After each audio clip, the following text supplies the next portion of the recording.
दोस्तों, कलयुग की शुरुआत कैसे हुई?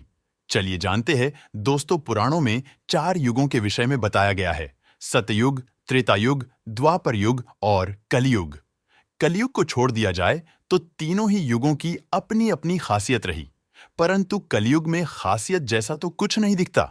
चारों ओर अहंकार, प्रतिशोध, लालच और आतंक ही दिखाई देता है। कलयुग को एक श्राप कहा जाता है, जिसे हर मौजूदा इंसान भुगत रहा है। हाँ, तकनीक का अत्यधिक विकास भी इसी युग में हुआ, परंतु क्या केवल एक इसी बात के लिए हम हजारों नकारात्मक स्थितियों को नजरअंदाज कर पाएंगे? शायद ही कोई व्यक्ति इस सवाल का जवाब हाँ में देगा। कैसे आया कलयुग? क्या हमने कभी इस बात की ओर ध्यान दिया है कि ऐसा क्या कारण रहा होगा जिसके चलते कलयुग को धरती पर आना पड़ा? वह न सिर्फ आया, बल्कि यहां आकर यहीं का हो गया। तो आखिर क्या रहस्य है कलयुग के धरती पर आगमन के पीछे? चलिए, आज हम आपको इसी रहस्य से अवगत करवाते हैं जो कलयुग के धरती आगमन के पीछे छिपा है।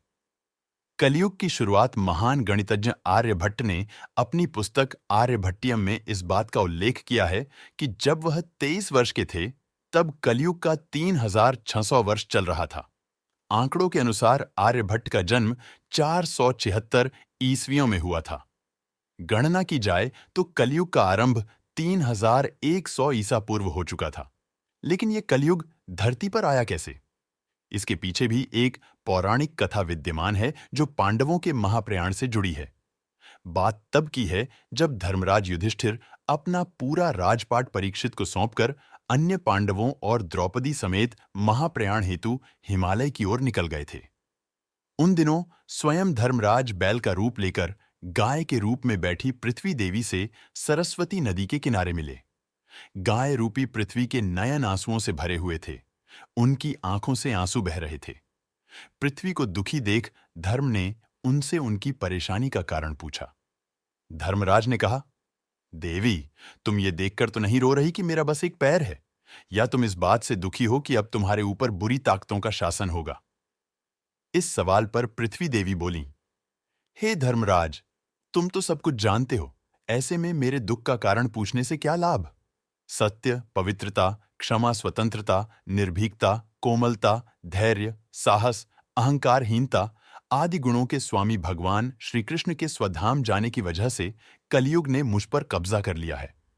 पहले भगवान कृष्ण के चरण मुझ पर पड़ते थे, जिसकी वजह से मैं खुद को सौभाग्यशाली मानती थी, परंतु अब ऐसा नहीं है।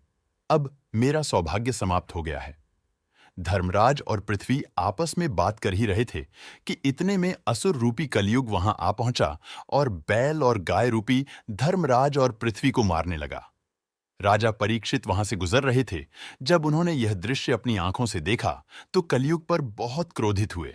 अपने धनुष पर बाण रखते हुए राजा परीक्षित ने कलयुग से कहा, दुष्ट पापी, तू कौन है? इन निरीह गाय तथा बैल को क्यों सता रहा है? तू महान अपराधी है।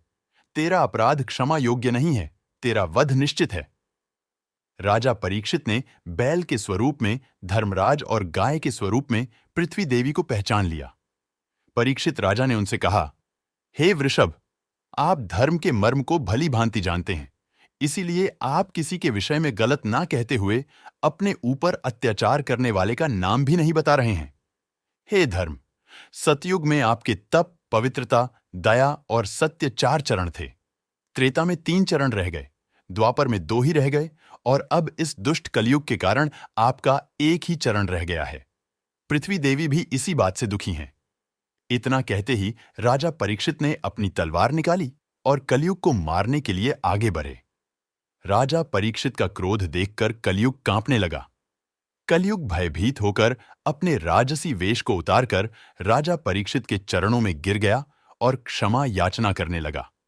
राजा परीक्षित ने शरण में आए हुए कलयुग को मारना उचित न समझा और उससे कहा, हे कलयुग, तू मेरे शरण में आ गया है, इसलिए मैं तुझे जीवन दान दे रहा हूं, किंतु अधर्म, पाप, झूठ, चोरी, कपट, दरिद्रता आदि अनेक उपद्रवों का मूल कारण केवल तू ही है। तू मेरे राज्य से अभी निकल जा और फिर कभी लौटकर मत आना। परीक्षित की बात को सुनकर कलयुग ने कहा कि पूरी पृथ्वी पर आपका निवास है। पृथ्वी पर ऐसा कोई भी स्थान नहीं है जहां आपका राज्य ना हो। ऐसे में मुझे रहने के लिए स्थान प्रदान करें।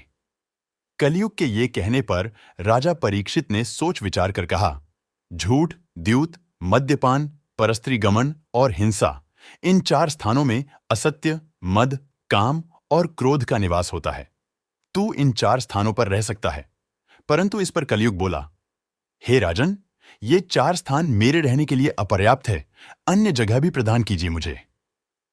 इस मांग पर राजा परीक्षित ने उसे स्वर्ण के रूप में 5वां स्थान प्रदान किया।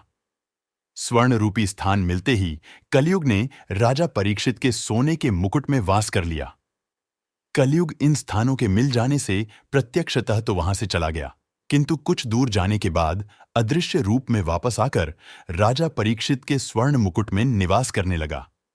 मार्कंडेय पुराण में कलयुग की कुछ विशेषताओं का उल्लेख पहले ही किया जा चुका था, जिसके अनुसार कलयुग के दौरान शासक जनता पर मनमाने ढंग से शासन करेंगे, मन चाहे ढंग से उन पर कर थोपेंगे।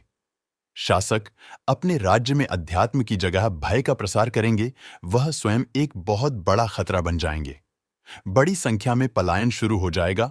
लोग सस्ते खाद्य पदार्थ और सुविधाओं की तलाश में अपने घरों को छोड़कर जाने के लिए मजबूर होंगे। धर्म को नजरअंदाज कर दिया जाएगा और लालच, सत्ता, पैसा सभी के मस्तिष्क में प्रबल रूप से विद्यमान रहेगा। लोग बिना किसी पश्चाताप के अपराधी बनकर लोगों की हत्या करेंगे।